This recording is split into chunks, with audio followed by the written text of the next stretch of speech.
उत्तर माघे प्रदेश में हम बात कर रहे हैं निकाय के दूसरे चरण की, जिसके लिए रण तेज हो गया है। भले ही पहले चरण में भाजपा ज्यादातर सीटों पर जीत का दावा कर रही हो, वहीं दूसरे चरण में चुनौतियां कम नहीं है। मेरठ और अलीगढ़ में 2017 में सत्ता से दूर भाजपा इस बार अपने उम्मीदवार को जिताने के लिए एड़ी चोटी का जोर लगा रही है, तो वहीं बसपा के लिए भी अपना गढ़ बचाने की चुनौती होगी। हालांकि पहली बार बने नए नगर निगम शाहजहांपुर में भाजपा के रणनीतिक कौशल की भी परीक्षा है। वहीं सपा का गढ़ कहे जाने वाले इटावा में चाचा और भतीजे की सियासी साख दांव पर है।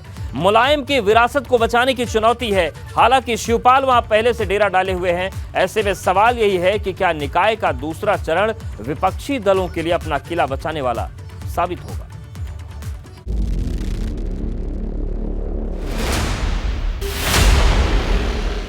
निकाय की आखिरी लड़ाई।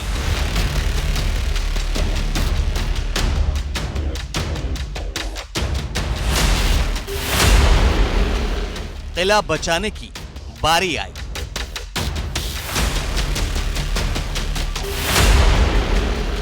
चाचा भतीजे का बाहुबली प्रचार।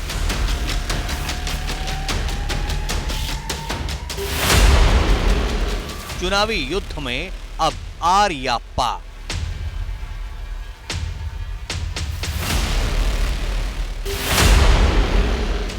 निगमों में बच पाएगी बहन जी की साख।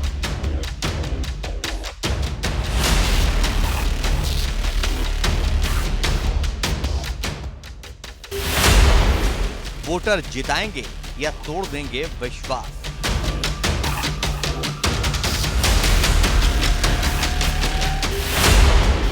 फिर मिलेगा 17 वाला विजय संदेश।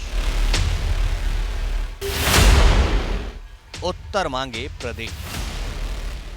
तो पहले चरण का मतदान हो चुका है और सभी सियासी दलों का फोकस अब दूसरे रण पर है कि जो 7 जो निगम की सीटें हैं वो और इसके अलावा जो तमाम सीटें हैं उस पर जीत हासिल हो। डॉक्टर आशुतोष वर्मा जी हमारे साथ जुड़ गए हैं, प्रवक्ता सपा। ओपी सिंह जी हैं, प्रवक्ता भाजपा।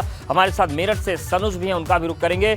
सबसे पहले ओपी सिंह जी आपके पास आ रहे हैं। चुनौती बड़ी है और दूसरे चरण में चुनौती इसलिए बड़ी है क्योंकि मेरठ और अलीगढ़ बसपा की हुआ करती थी, शाहजहांपुर नया निगम बना है, वहां पर सबके लिए चुनौती और आपके लिए इसलिए ज्यादा है क्योंकि आप तो सपा वाला ही प्रत्याशी लेकर आए।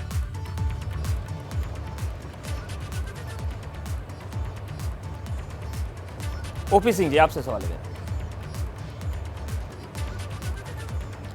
ठीक है, ओपी सिंह जी को आवाज नहीं जा रही है। आशुतोष वर्मा जी सवाल आपसे भी यही है क्योंकि 7 में से 2 सीटें तो बसपा के खाते में थी और 1 नई बनी है, इसलिए भी यहां पर चुनौती उतनी ही सपा के सामने भी है जितनी बीजेपी के सामने। नहीं, देखिए आपने बात सही कही, लेकिन अगर आप पिछली बार की नगर पालिका और नगर पंचायत की बात देखें तो समाजवादी पार्टी सबसे आगे। भारतीय जनता पार्टी की हालत यहाँ बहुत खस्ता रही और आज भी कमोवेश जगह वही है कि भारतीय जनता पार्टी के पास खुद अपने प्रत्याशी नहीं है, जिसकी वजह से वो समाजवादी पार्टी के प्रत्याशियों पे वो निर्भर होके उनको तोड़ फोड़ लगा के अपनी तरफ से लड़ा रही है। यही हाल इन्होंने शाहजहांपुर में भी किया है। लेकिन किसी नेता को तोड़ फोड़ करने से जनता इनके पक्ष में आ जाए, ऐसा भी नहीं है। भारतीय जनता पार्टी की स्थिति बहुत दयनीय है और यही वजह है कि भारतीय जनता पार्टी की पूरी टीम, लाव लश्कर और सारे मंत्री वहां पर लगे हुए हैं। लेकिन जनता ने इस बार मौका बनाया है कि शहर की सरकार का बदलाव यहीं से करेंगे, तो इस बार शहर सरकार बदलने की स्थिति है और आप देखिएगा दूसरे चरण में भारतीय जनता पार्टी का वहां से सूखा साफ हो जाए। जी बिल्कुल, ये पूरी तस्वीर है। ओपी जी के पास जाएंगे। मेरठ का रुख करते सनुज, जिस तरीके से मेरठ की अगर हम बात करें, जो यहाँ के सियासी समीकरण रहे हैं और जिस तरीके से यहाँ पर युद्ध चल रहा है, जमीन पे किस तरीके की लड़ाई नजर आ रही है यहाँ पर?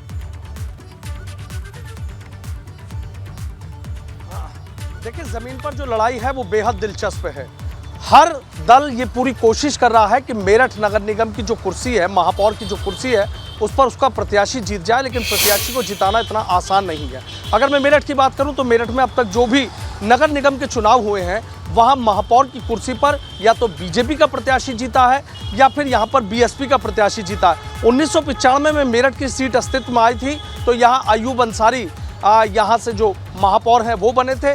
2001 में हाजी शाहिद अखड़ा के यहाँ के मेयर बने, लेकिन 2006 में बाजी पलट गई और यहाँ पर जो मधु गुर्जर है बीजेपी की वो महापौर बनी और 2012 में यहाँ पर हरिकांत अहलूवालिया मेयर यहाँ पर बने, लेकिन 2017 में फिर बाजी पलट गई और यहाँ पर बीएसपी की सुनीता वर्मा महापौर बनी, जो बाद में समाजवादी पार्टी में शामिल हो गई। यानी 3 बार यहाँ पर बीएसपी का महापौर बना और 2 बार यहाँ पर बीजेपी का महापौर बना। और सबसे बड़ी चुनौती 3 पार्टियों के सामने है। बीएसपी के लिए सबसे बड़ी चुनौती यह है कि 2017 में ये सीट उसके पास थी, तो इस सीट को बचाए रखना उसके लिए चुनौती है। बीजेपी के लिए ये चुनौती है कि 2017 में बसपा ने उससे ये सीट छीन ली थी, तो बसपा से उस सीट को अब बीजेपी छीनना चाहती है। और समाजवादी पार्टी और गठबंधन के लिए बड़ी चुनौती है कि आज तक ये मैदान उसके लिए हमेशा खाली रहा। ना तो साइकिल नगर निगम पहुंची, ना यहाँ पर नल नगर निगम पहुंचा, हाथ को कभी यहाँ की जनता ने ऐसा साथ नहीं दिया कि महापौर बन जाए, तो इसलिए चुनौती उनके भी सामने है। यानी त्रिकोणीय मुकाबला एक तरीके से भी देखने को मिल रहा है कि त्रिकोणीय मुकाबला यहाँ का नजर आ रहा है। रही बात उसकी कि देखिए मेरठ नगर निगम में 90 वार्ड हैं, महापौर हैं, 16 नगर निकाय हैं, जिनमें एक नगर पंचायत है। हर जगह बेहद दिलचस्प मुकाबला है, लेकिन मेरठ पर सबकी नजरें टिकी हैं, क्योंकि मेरठ वो सीट है कि जब 2017 में उत्तर प्रदेश में 16 नगर निगम थे, तो यहाँ पर चुनाव जीतने का बीजेपी का सपना अधूरा रह गया था और अलीगढ़ नगर निगम में भी बीजेपी का सपना अधूरा रह गया था। पूरे यूपी के 16 नगर निगम में 2 सीटें बीएसपी जीती थी, लेकिन अब शाहजहांपुर नई नगर निगम बन गई तो 17 नगर निगम हो गए हैं। बीजेपी के लोग दावा कर रहे हैं कि 17 नगर निगम में हम जीतेंगे, लेकिन जनता के मन में क्या है ये कोई नहीं जानता। जो जनता के द्वार है, जनता कह रही है कि हम उसके साथ हैं। तो मेरठ में मुकाबला बेहद दिलचस्प है।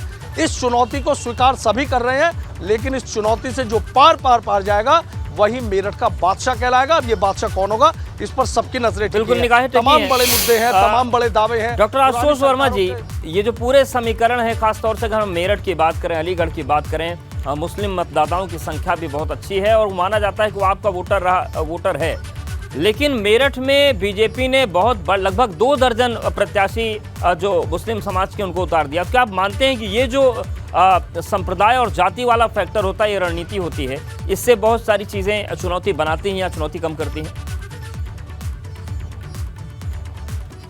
देखिए, अगर आप 2022 का इलेक्शन की बात करें तो विधानसभा में 2022 में मुस्लिम मतदाताओं ने बढ़ चढ़ के और 98% से ज्यादा जो वोट था वो समाजवादी पार्टी को दिया था। तो इसलिए मैं बिल्कुल आशुतोष जी आएंगे, आपकी आवाज कट रही है। ओपी सिंह जी, सवाल ये है कि जिस तरीके से दूसरे चरण में 7 सीटें हैं, उनमें से मेरठ और अलीगढ़ आप लोग नहीं जीत पाए थे, शाहजहांपुर एकदम नई सीट है। किस तरीके की चुनौती मान रहे हैं? क्या दूसरा चरण पहले के मुकाबले ज्यादा कठिन है? नहीं, पहला चरण का जो रुझान और परिणाम जैसा कि लोग बता रहे हैं, तो भारतीय जनता पार्टी के पक्ष में हमेशा रहा। 2014 से लगातार भारतीय जनता पार्टी के पक्ष में। सबसे बड़ी बात तो ये कि 2012 से 17 जिनकी सरकारें थी, जिन्होंने उत्तर प्रदेश में खूब विकास किया, उनके खाते नहीं खुले। न 12 में खुले, न 17 में खुले, न कांग्रेस के खुले, न आपके खुले, और न तो विकास करने वाली समाजवादी पार्टी के खाते खुले। यह चुनाव निश्चित रूप से उत्तर प्रदेश की जनता भारतीय जनता पार्टी की ट्रिपल इंजन की सरकार बनाने को तैयार। अब आप पूछेंगे क्यों बनाने को तैयार है? वो इसलिए तैयार है कि नगरों का विकास, नगर की जो मूलभूत सुविधाएं, मैं एक एक करके कहिए तो मैं बता दूं, तो मुद्दे पर आजकल डिबेट हो नहीं रहा। कोई पाकिस्तान चला जा रहा है, कोई हिंदू मुस्लिम चला जा रहा है। नहीं, मुझे बहुत अच्छा लग रहा है ओपी सिंह जी कि आप कम से कम बात करना चाह रहे हैं। आपके ही साथी पाकिस्तान चले जाते हैं बहुत जल्दी। जी मैं बता रहा हूँ। देखिए, बजरंग बली चल रहा है अवधेश जी, मैं बहुत जल्दी बताता हूँ। जी बिल्कुल। बजरंग बली जिसका करना होगा करेंगे। अवधेश जी, ये हम लोग निकाय चुनाव पर बैठे हैं। सबसे पहले ये है कि नगरों को, महानगरों को बिजली चाहिए, व्यापारी को। आज बिजली 24 घंटे मुख्यालय को मिल रही। दूसरा क्या चाहिए? उनको शांति व्यवस्था चाहिए, न कि 5 साल में 700 कर्फ्यू और हर तीसरे दिन में क्या है, दंगा। 700 दंगे और हर तीसरे दिन कर्फ्यू, तो वो शांति बची। गुंडे, अपराधी, माफियाओं द्वारा रंगदारी, टैक्सी। एक टांगे वाले के बेटे ने, एक पार्टी की 4 बार सरकार रही, एक पार्टी की 3 बार सरकार रही, वो टांगे वाले के बेटा 4 बार विधायक होता है और संसद होता। किस क्षेत्र से संसद होता? उस क्षेत्र से होता है जिससे देश के प्रथम प्रधानमंत्री जवाहरलाल नेहरू जैसे कद्दावर लोकप्रिय नेता होते हैं। और उसके बाद संसद उस क्षेत्र से पहुंचवाने वाले कौन है? वो 1150 करोड़ की संपत्ति जब्त हो रही है, कहां से? और मैं बता दूं, निकाय चुनाव हो, लोकसभा हो, कोई चुनाव हो, दो मुद्दे हमेशा रहेंगे हैं और आगे भी रहेंगे। और इसके पहले चुनाव हुए उत्तर प्रदेश की कानून व्यवस्था और उत्तर प्रदेश का सर्वांगीण विकास। ठीक है, जवाब ले लेते हैं आशुतोष वर्मा जी। बात कानून व्यवस्था की ओपी सिंह जी कर रहे हैं, कानून व्यवस्था की बात तो होती भी है। नहीं, मुझे लग रहा है कि ये निकाय चुनाव का चुनाव हो रहा है या असेंबली चुनाव हो रहा है। मुझे लगता है ये वरिष्ठ पदाधिकारी हैं, वोटर एक ही है, चुनाव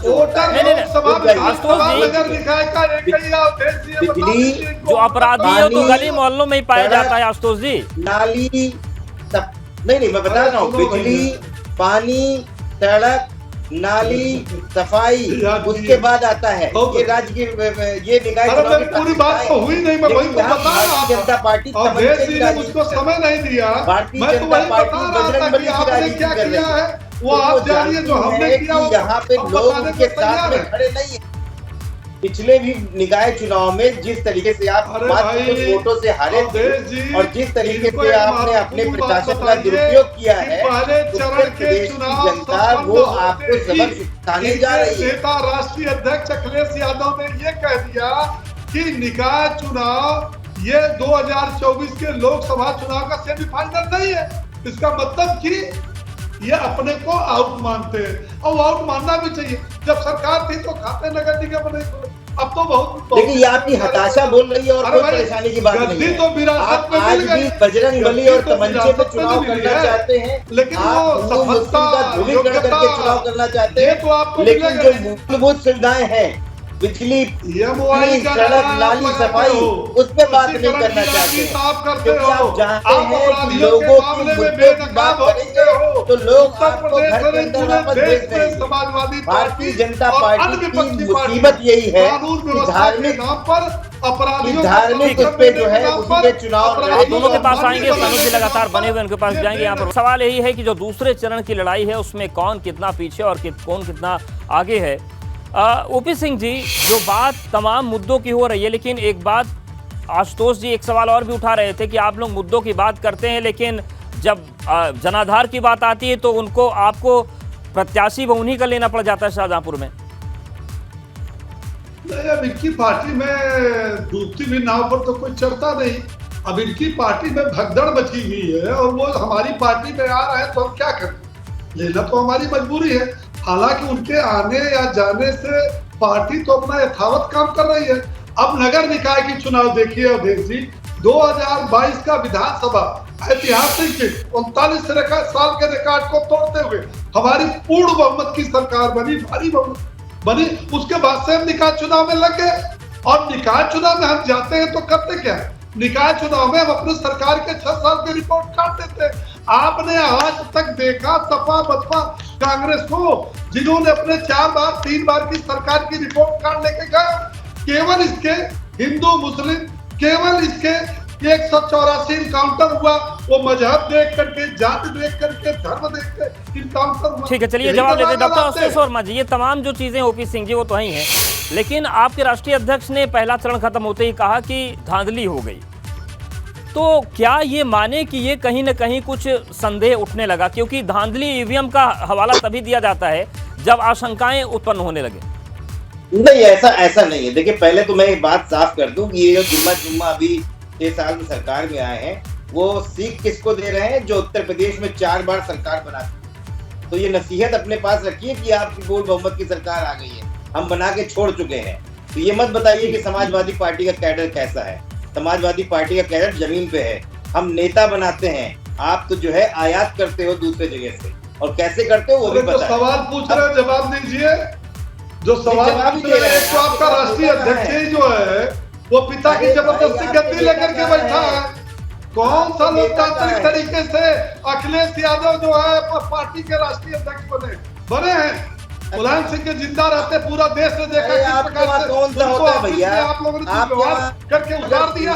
उसकी बात अगर छोड़िए। ना- मुद्दों ठीक है, की मुझे निकाय में करिए। बात कर लेते हैं, किस फिर आप मुद्दे पर अगर आप नेताजी की चुनाव बात लड़ करें रहे तो हैं? वो भी अभी आडवाणी जी पे आ जाएंगे। मैं जानना चाहता आज तो हूं वक्त कम है, कि फिर अभी ये मामला आडवाणी जी तक पहुंचेगा तो फिर आप जवाब नहीं देंगे। कि हम ये- फलां ये- मुद्दे पर ये- चुनाव ये- लड़ रहे हैं। ये ये परेशानी है मुद्दे की बात भारतीय कर जनता रहे हैं, किस पार्टी मुद्दे पर चुनाव लड़ रहे भारतीय हैं? जनता पार्टी बताएं। के वहाँ कार्यकर्ताओं को विकास के दरी नाम पर बिछाने किसानों के अलावा के कोई नाम पर काम नहीं है। किस मुद्दे पर वो आप सिर्फ चुनाव लड़ रहे हैं? आयातित क्यों नेताओं आपका को ही नेता राजा इस तरह बनाते से हैं, बयान इसके दे अलावा रहा कोई है काम नहीं। कि ये निकाय बता का दे, चुनाव जो है भारतीय जनता ठीक है, आप पार्टी के पास कोई नेता हो बिल्कुल तो सरोज बता ये दे। बताइए कि ये जो आयात पर बात चल रही है, जो नेताओं का आना जाना लगा है, जनता के बीच क्या संदेश जा रहा है? जनता किस तरीके से इस आयात और निर्यात को देख रही है जो राजनीति में होता है?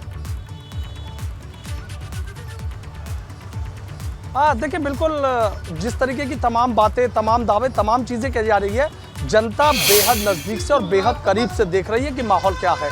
हमें एक बात समझनी पड़ेगी कि जो मेरठ है, वो मेरठ इस समय सियासत की सबसे बड़ी प्रयोगशाला बना हुआ है। जी। 2024 को लेकर हर पार्टी अपना एक यहाँ पर प्रयोग कर रही है और सियासत की प्रयोगशाला का मैं समझा देता हूँ आपको। हरिकांत अहलुवालिया बीजेपी के प्रत्याशी हैं, तमाम लोग लाइन में थे लेकिन सबको टिकट काट दिए गए और पुराने अपने महापौर पर भरोसा जताया। 2012 से 2017 तक हरिकांत अहलुवालिया यहाँ पर महापौर रहे, तो क्या पुराने अपने महापौर को इस बार उतारना बीजेपी की एक बड़ी रणनीति का हिस्सा है। अब बीएसपी की बात कर लेते तो बीएसपी में भी कई बड़े दावेदार थे, लेकिन अपने कैडर के शख्स को चुनाव मैदान में उतारा। शुरू में कहीं नाम नहीं था, लेकिन अचानक से उनका नाम आता है। और तीसरा, समाजवादी पार्टी का प्रयोग आप देख लीजिए कि मेरठ में 4 लाख से ज्यादा मुस्लिम है, बावजूद इसके गुर्जर को टिकट दिया। या बिल्कुल, और गुर्जर और मुस्लिम समीकरण बनाने की कोशिश सभी प्रयोग कर रहे हैं, जनता भी सब देख रही है।